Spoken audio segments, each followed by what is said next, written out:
Welcome to sunny Phoenix, Arizona for the 5th round of the first season of the Alpha Touring Challenge. This is the Alpha Touring Challenge Rewind, and this is round 5 of our first ever season. The pace car is pulling away now. We're here at the Phoenix Road Course, and you're going to see, just from the aerial view, this is quite the layout. This is the only time the layout was run in series history. And, I think just looking at it explains a lot. But it's very bumpy. There's lots of going over curbs and some weird kind of lines you have to take. Turn 1 especially very difficult. This is the most cars up to this point that have participated in a race in series history. We have 14 on the grid today. And here is a quick look at that grid. So you're looking at Austin Edwards on pole in his first race. Then it's John Lozon, Logan McKenzie, Romain Faux, and then it's Strahl, Schink, Darnell, Cox, Slug, and Dejoux. Rounding out your top 10. Elliott in 11th, Blondal in 12th, and then the remaining 2 cars on the grid are Carpenter and Jeffries, neither of whom have gridded. So 12 cars taking the green flag today as they make their way through the latter part of the Roval. Let's take a quick look at how the points standing situation is shaking out. Schink still with a very slight edge over Abrams and McKenzie. All 3 of those drivers have won at least one race at this point. Today's race, 51 degrees Celsius track. It's not that cold or it's not that warm air temp, but the track is just cooking. So it's going to be interesting to see how that plays out for this race. The pace car is entering NASCAR number 3 and coming around to NASCAR number 4. We will get ready to show you 1 hour of racing action. We have a pit stop, but other than that, they are going straight to the end. And the Mustang pace car is going to peel off, and it's going to be Austin Edwards leading us to the green flag here at Phoenix International Raceway. They are away. It's the green flag. And he gets a good start. Lozon on the outside trying to defend against McKenzie going into that corner. Very difficult turn 1 here. It's tough to get it right. Are you going too deep? Are you going too shallow? You're kind of adjusting mid-corner. You see a lot of these guys getting through there okay. And we are accident-free through those first couple corners. And it is going to be Edwards leading this race. 30 seconds into this one. And you see they make their way through the really slow portion of the track there. That's that hairpin. And we're looking at Francois Schink down there. And he is currently running in the 6th position, just behind Jonathan Strahl. Now these guys all stacking up as they prepare to go back out onto the Roval. And I think we're going to see a little bit of slipstream action on the oval portion. It'll be interesting to see how much as these cars try and look at these lines they're going to take through these corners. Where are they going to find the grip through the oval? It looks like they're all kind of hanging out on the middle to low portion of the banking. You're seeing some cars hang out in the center of the track there. And now we're on board with Slugnificent riding behind Wiley Cox. And we see a car going wide up there. That is the number 3 of Faux, and he is side by side with Strahl. And look at this wheel-to-wheel action through that section. And just ahead, McKenzie's trying to do the same thing to Lozon and make it stick, but I don't think he has. Very difficult to go through their wheel-to-wheel. And now a big dive from Faux makes contact with McKenzie, and now Strahl contacted from behind. That may have been Francois making contact with his rear. Slug gets squeezed, and that's a bit of an incident in the hairpin there through the Roval section. And that stacks up the field, shakes things up a little bit, and that gives Strahl some damage. And all of that fighting has allowed Austin Edwards to pull away with a massive gap here. And we're going to see just how big this gap is. It's 3.4 seconds to Lozon from behind. And Faux, McKenzie, and Cox all within 7 seconds, and then it gets worse the further back you go. Here is that battle for second place. It's Lozon holding on to this spot for now, and Faux still holding on to third. McKenzie kind of just had to let him go after that dive, and now he's got some work to do. I'm sure he's none too pleased with that accident there. If you're in Foe's position, you know, what are you going to do? There's no rule here saying you got to give the position back. He's probably going to be taking a post-race penalty, so you might as well go for it. And so he's going to make McKenzie fight him for that position. Further on back, Cox under pressure from Schink. Schink with a little bit of carrying a little bit of front end damage from that incident as well. Now, I believe at the time the league did not have fast repairs. I could be incorrect. What I am correct about for sure is the forced tire change rule. That is gone. It has been abolished by this point. So these drivers are going for fuel only on these stops. Schink still putting Cox under pressure here. Into turn one. Cox gets a little bit loose, and that might open the door up for Schink on exit. Yeah, he's going to slide his way in there. Cox taking a lot of curb there, and the other two cars following him over that. I'm not sure how legal that was, but Schink is going to get promoted up into 5th place with that move, and the rest are going to stack up behind. Oh, Cox gets a little loose on entry there as well. Get into the that is not like parking lot. That's gravel. It looks like pavement, but he's gotten very loose getting his tires into that, and now he's down 3 positions halfway into this lap and just trying to staunch the bleeding. Going to come back at Slug for the 7th spot, but instead he's going to get a bad exit and have Stroll on his outside and Darnell on his inside, going down to NASCAR number 3. But it looks like Cox is going to be able to at least hold on to this position. Stroll keeping it in there on the outside. He's making it work up there. And this isn't over. He's going to have a good run down into turn number 1. A bit of a toe, and he's looking for it. Sticks his nose in, but Cox is going to be able to hold that. Maybe not. In the second phase of the corner, here is Stroll working his way past, and that is a clean move, and he is up into P8. And now we might see Darnell go for a move on Cox here. He's been kind of weak into turn number 1, and it looks like he's holding the inside quite tight there, but now he's going to, again, get a little loose on exit, have to take that curb. Spencer Elliott is going to jam himself into this battle here. Darnell stuck sort of on an, and there he was stuck on a line he didn't want to be on, had to go out and made contact with Elliott, and now Blondal getting the elbows out, and it is all coming together here in the battle for 9th, and Cox finally has a little bit of breathing room as these guys start to spread out in the midfield. On board now with the Slug. We're on lap 7 here. Just over 6 minutes into this one, and Slug's looking for a move on Dejoux into turn number 1. This is for P6, and he has a nose in there. He's made Dejoux take an inopportunistic line, and look at that. Even with the damage to the front end of that car, the Slug is going to work his way cleanly through into P6, and he continues marching on up the field. A battle for P7, JB Dejoux and Jonathan Stroll working their way out of the roval here. Stroll very close, looking for a dive onto the roval, and look at that. What a clean move. Made the apex, and Dejoux has no answer for it. Stroll up into 7th. He is chasing down Slug, trying to stay close to him before they get to the pit cycles. Oh, and it looks like something happened to Darnell here. Let's see. Into turn 1, leading Cox in P9, and he just goes too wide. And thankfully, that's a fairly safe spot to kind of go off and let others by. There goes through Elliott and then Blondal. Now Darnell rejoins in P12. Update on the battle for the lead. Austin Edwards leading this race by quite a margin. 5.7 seconds ahead. Just 11 minutes into this whole ordeal. He is gapping these guys. His last lap was 1 minute, 3 seconds, 46. Lawson and Foe did a 103.9. So he's a half second faster than the field, and he's not slowing down. Schink was within 0.3 of him on that last lap, but that pace is fleeting. The fastest lap done in the race so far is a 103.4 by Lawson, but they are not able to do that consistently lap over lap. Lawson does still hold P2. He's got about a second gap between him and the number 3 car of Foe.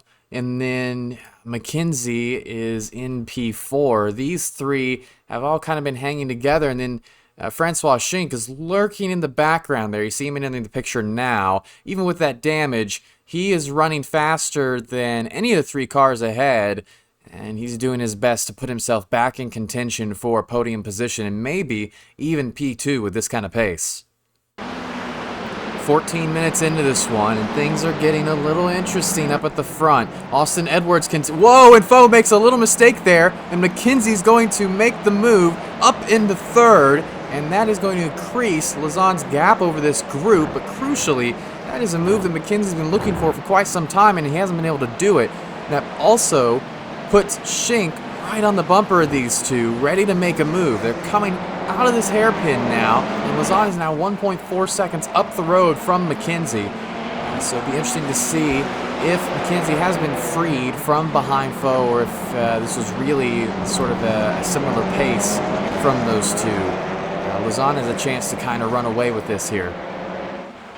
And look at this, McKenzie and Lauzon way up the road. Schink knows he's being held up. He's looking for a move into turn one, puts a nose in, but that's not going to compromise the line of Romain Foe. But he does go a bit wide on exit, and now look at this move. Schink has pulled this move at least one other time today. This time, Foe's making him work for it a little bit harder, but he keeps it in, keeps the nose in, and is able to get past him through turns 2 and 3 and holds on to it as we hop into the hairpin. Look at that, Schink into P4, and now he's free to go chase those guys up ahead. Meanwhile, Edwards looks like he is unbeatable in this one. 8.2 seconds up the road. And now, 20 minutes in, we're just ticking over to lap 20 as Edwards crosses the line. Lauzon 10 seconds behind with McKenzie right up on his bumper. He has closed this gap, and Schink is also not too far back there, but he's not necessarily gaining on these guys at a pace he would like to. 0.3 faster on that lap, though. We might see McKenzie start to try and look for a move. They're not going to want to lose too much time to Schink in the back, but if McKenzie is being held up by Lauzon, he'll want to get by quick. And our first pit stop of the day, Jonathan Strahl pulls in and is going to get the crew to work on that car. He's been sitting there for about 40 seconds, so he should be peeling out soon. Some of these guys will still be taking front tires, others will not. It just depends on what the tire wear is looking like. The track temps right now are pretty bad, so you might see some of these guys go ahead and take fronts. But Strahl is the first person to pit here, and he might, as I mentioned earlier, I do not believe we have fast repairs yet. So he is losing some time repairing damage there, and I mean, they might call that done for the day if he's not able to get that repaired in a timely manner. McKenzie has been following Lauzon very closely these last couple laps. He's been staying within a half second this whole time, but has not been able to find a place to pass. And you wonder how much fuel saving is going on here versus tire saving, who's taking the fronts, who's going to go out just on fuel alone. And here we go, Slug is now on pit lane, McKenzie's teammate. This could be indicative of strategy. He is taking front tires, and now McKenzie looking on the inside line. He's got Lauzon into NASCAR 3 out of 4, and they are going to be side by side into turn 1. That's what Schink wants to see, but no, McKenzie tucks back in, and Schink is now within a second and a half of these two as we close in on pit stops, and that is huge for the number 18. That's exactly what they want to see. And Slug comes out of the pits a lap down just behind that group, and that is just how long those pit stops take. But Slug's pit stop was only 28 seconds long. Strahl's was over 2 minutes, so definitely repairing some damage there. And if we look at the number 23, that front end has been replaced. He is back in business, but he has some work to do. Now look at this, we're coming out of NASCAR 4, and this time McKenzie is going to get him coming off the corner with more momentum, and now they're barreling down to turn 1. This is the first alongside. We've seen an inside car. That looked very close to the inside wall. These two are going to be battling for this all the way to corner exit, but it's going to be McKenzie finally finishing the move just before these guys have to make their pit stops, and now McKenzie's mission put the gap down between him and Schink, because Schink is also closing in on these two, and if he gets around Lazan, it's going to be a race for P2. Edwards, 15 seconds up the road. This is his race to lose at this stage. And McKenzie still holding that half a second. Not really been able to break away from Lazan. They're trying to make their way around a lapped car here. This is Spencer Elliott. And whoa, McKenzie has to swing out a little wide to avoid that there. Lazan also taking a sort of compromising measure. Now Schink behind, having to go a bit wide. Those three managed to make it through. And now they are nose to tail as we approach the halfway mark of this race. And here we go. The leader, Austin Edwards, down pit lane. You see the rest of the field going by him. He is coming down a bit early here. And I think what's going on, and he is wanting to come in right at the halfway point. That indicates he's taking tires. He's going to get the fresh tires for the first half. And then right at the halfway point, you get a fresh set for the second half. So you're even both ways. It is very low risk. And why not when you're 16 seconds ahead? So we'll just be waiting for him to come out of pit lane. He should be done in about 10 seconds, and then we'll see where these guys stack up. Lazan lost that position to Schink in the meantime on that lap. And he is quite a ways off, 3 seconds. So we'll have to go back and see what happened to John. Edwards is still in his pit stall. That was a 41-second stop compared to Slug's 28.6 stop when he took tires. Now Edwards is going to come out 50 seconds behind McKenzie. He might still end up being ahead, but his lead will be cut by quite a considerable amount here. Lazan goes ahead in pits after his him dropping off a bit. Foe's coming down pit lane. So here we see the leaders driving down pit road. And now we look to McKenzie and Schink. They're coming through the Roval now. And this is going to be what happened to Lazan as they cross the start-finish. He's just going to go in a little deep. Yeah, look at that. He's going to end up in the grass all the way over to the other side. And he's going to have to work back. Honestly, he only loses 3 seconds from that. That could have been a lot worse. 26 minutes to go, and we've got a battle for the 7th position as we wait for the rest of the leaders to pit. It is Slugnificent working on the back of that number 3 car of Romain Foe over the curbing side by side as they come back onto the oval, and they are racing closely. Foe taking a really narrow line there that's going to allow the Slug to get a nice run out of that exit. Cut to the inside, and now he's taken away the better line through NASCAR 3 and 4, and I think he's going to have this position quite easily as long as he can get momentum out turn 4. We've seen some people struggle with that. He's going to slide up, no problem. Car length, Slug into 7th. And now Slug working on another driver here. August has not taken his pit stop, so this is a battle for position, even though Blondal is not coming in yet. And there is a little nudge to the back bumper, and Slug's going to work onto the right side. He's going to have to make this move again, 2 laps in a row, but Blondal is a little bit further ahead this time. But look at this, same strategy. Whoa, there might have been some contact there. August really slow on exit, but the Slug is able to escape with that one. And now JB Dejoux is off track. He's gone wide in the hairpin, through the gravel, straight into the wall. And is there going to be wheel damage on that car? It's hard to tell, and it might be okay. Only very slight cosmetic damage. He may have gotten away with that one. He has yet to pit as well, so he may be able to repair some of that. McKenzie coming down pit road now. So this is going to be huge. We're going to see where he comes out in relation to Edwards.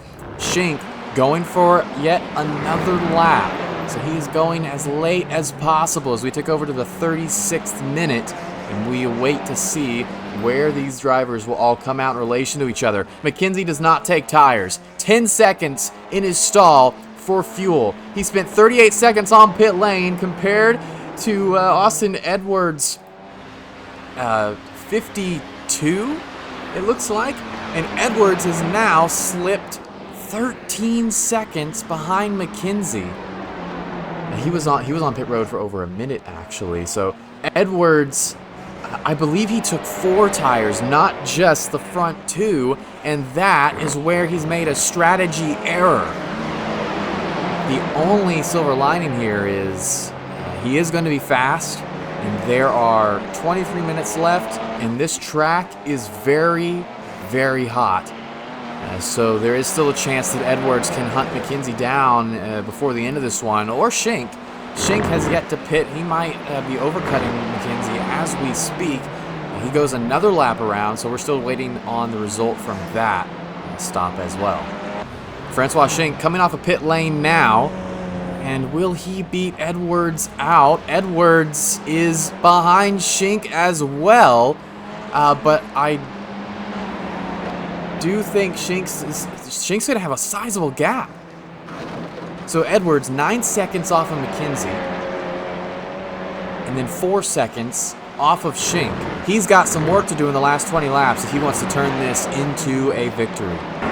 We're on board from the back of Francois Schenck. Look who is in his rear view just 2 laps later. It is Austin Edwards. These lap time differences, these deltas, are nowhere close. On those fresh tires, Austin Edwards just lapped a 1:03.44. Francois was 1.2 seconds slower. McKenzie did 1 second slower. So Edwards is absolutely on pace to catch them by the end of this race, because we're looking at another 17 laps to go. He's gaining a second a lap. He may be in the lead of this one before we even hit 10 minutes to go, but he's got to get around Schenck first. This is where he could lose the race. He's getting bogged down in a battle with Schenck, and he needs to get up to McKenzie, who now is almost 6 seconds ahead of Schenck and is lapping slightly faster than the Canadian. Schenck now has to do everything he can to defend into turn number 1. Edwards is going to be looking for the move. Where's he going to go?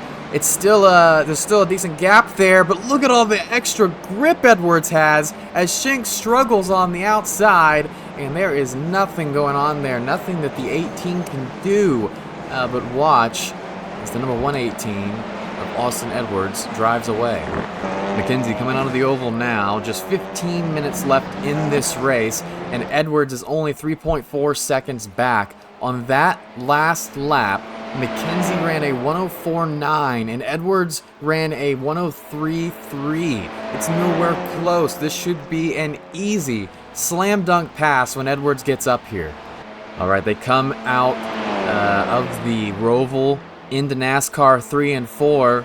And this is going to be Edwards' first real shot at McKenzie with just 11 minutes left in this race. This is going to be cutting a little bit closer than Edwards would have liked. He gets very close to the outside wall, coming out of turn number 4. And now turn number 1, this is going to be where Edwards has a ton more grip. What can McKenzie do to hold him back? He defends for a moment there, but it is obvious that Edwards has a lot more rubber to work with underneath him. This could get difficult for the number 4. Here they go. He's going to put on the brakes as they go into the hairpin. Narrow line. Edwards looking for some kind of crossover, but McKenzie keeps it tight. He forces Edwards to stay behind him. Coming to 10 minutes to go here at Phoenix. McKenzie would have to hold on for 8 or 9 more laps, and I do not foresee that happening, but this fight continues nonetheless. Edwards tried to get a better run out of that turn onto the oval. I'm not sure he really managed it, but he will get a little bit of a slipstream. And this is where the grip difference is going to make a massive sort of delta between these two. McKenzie going defensive immediately, drifts back up, and now they dive into the corner. And let's see if McKenzie can hold it. He goes very, very carefully into the corner, manages to hold onto the position, and for another lap, Austin Edwards is going to be stuck behind that tied car. The rest of the field is long behind and forgotten. Schenck 7 seconds back, and then Lazan 38 seconds back. It looks like Lazan also took all 4 tires, but he managed to hold on to 4th. But that does put him within striking distance of the Slug and maybe even Romain if he struggles enough. So we'll keep an eye on that battle for 4th as well. We're watching Edwards. Look at how much grip he has compared to that tied Audi. And we're coming around to pick up lap 48, inside of 9 minutes to go, and this is looking a little bit more realistic for McKenzie. And, oh, Edwards is going for the move here. Contact, McKenzie into a slide, Edwards backs out, and they are still in the fight for the lead, and McKenzie's tires did not need that, but it's good sportsmanship on Edwards to not take advantage of that, but he is right back on McKenzie's bumper for the rest of this lap. Looks like neither of the cars suffered any damage from that, but Schenk gained a second on them. And still, McKenzie holds on to this lead despite the huge tire advantage. Austin Edwards was lapping at around 103.3 before he caught McKenzie. These last two laps, Edwards has been running above 104.6 just because he's been stuck back there. And that is the pace of McKenzie. That is the delta. But the only real passing opportunity here is turn 1, unless you can sneak a nose in around NASCAR 3 or 4. But turn 1 is so pivotal because coming off of NASCAR 4, he's going to get a lot more grip than McKenzie. McKenzie's got to go in shallow here and just play defensive, do his best, and Edwards is going to have to find another spot to do this, I think. I don't know, because McKenzie, again, on the defense, keeps Edwards behind. Every single lap, Edwards looks like he is just able to hang on closer and closer, and at some point he's going to get McKenzie in a strange part of the track, you have to imagine. Or he's just going to eventually have enough grip in turn 1 to get all the way around. Off of turn 4 once again. Less than 7 minutes to go. Lap 50 here at Phoenix Raceway. McKenzie leads into turn 1 again. This time Edwards might have some space. He does. And Edwards noses ahead for a moment, but then McKenzie comes back. It's a great corner exit. Edwards does have that nose still in there, though, so I'm not sure McKenzie's going to be able to just put this to bed. Edwards with the better grip. He's going to be looking for an advantage as they come around to the hairpin. And now McKenzie's going in really shallow here. Edwards trying to work around the outside, trying to do something, anything for the lead. But again, McKenzie comes out on top, if just for a moment. But I think they're going to go side by side. And look at this. Look at that pace. Look at the exit Edwards got out of the hairpin. And this might be where he finishes it off. McKenzie's not going to be able to have that grip coming out of the oval. And even though he has the high line here, if for a moment, Edwards is going to have that preferred higher grip, low line, better tires, and I think this is going to be it. Working that low side of the track, they are still side by side. McKenzie managing to get a really good exit, but I think Edwards is going to edge him out. They're going to go wheel to wheel into turn number 1, but he's not going to have the advantage that he did prior, and Edwards is going to finally, after a full lap of battling, take back the lead. The tire advantage finally just proves to be too much, but still a great effort there and a fantastic battle for the lead. It looks like Edwards is going to be able to finally drive away with this one. And Austin Edwards, in the remaining 6 minutes of this race, he put another 6 seconds on McKenzie just to prove the point. Out of NASCAR 4, in his first career start, Austin Edwards wins at Phoenix Raceway. And that is a dominant victory. That is how you take care of business. McKenzie bringing home P2. It was a valiant effort, but he could not hold off Edwards in the end. Schenk rounds off the podium with a P3. Lazan coming out of the Roval now. It looks like he's going to hold on to that 4th position ahead of Slug, who he just had the upper hand on today. Slug ended up sliding backwards. And of course, Lazan was on those 4 fresher tires, so that may have made a little bit of a difference. But Lazan across the line for 4th. In the background, we're going to see the Slug come across to secure the final spot in the top 5 here at Phoenix. Romain Faux is going to finish 6th. Cox will be 7th. Dejoux 8th. Darnell 9th. Stroll 10th. Elliott 11th. Blondal 12th. Victory for the 118 car here at Phoenix. What a drive from Austin Edwards in his first career start. Let's take a look at the full race results from Phoenix. Look at that. Edwards, a 6-second gap at the end across the line. Then it's McKenzie, Schenk, Lazan, and Slug rounding out the top 5. Foe, Cox, Dejoux, Darnell, Stroll, Elliott, Blondal, and Carpenter and Jeffries did not grid. Let's take a look at our point standings. Here's what the standings looked like heading into this race. Schink held a slight edge over Slugnificent, Robert Abrams, and Logan, his teammate, Logan McKenzie. And there was a bit of a drop-off to P4 and Cox, and then Forster and Camilleri and Foes were not here today, so we're going to see Lazan shoot up a bit. Let's see the updated point standings after Phoenix. Schink still with an advantage, but now McKenzie and Abrams have swapped spots. Lazan up 2 spots, Darnell up 3. Both of those guys slipping into the top 6 and top 7. Edwards jumping onto the board in P9. And then Foe and Dejoux enter the leaderboard a little further down in 17th and 18th. Schink still holding on to that top spot, 5 races into a 13-race championship. Well, that's going to do it here from Phoenix International Raceway. We are not even halfway through Season 1, and we have already seen some incredible battles for the lead in the midfield. There aren't a whole lot of cars on track, but what is there is some quality fighting in it. It says a lot for what's to come. So, still 7 races left in this season. Still a lot of time left in the Alpha Touring Challenge Rewind. Thank you for watching.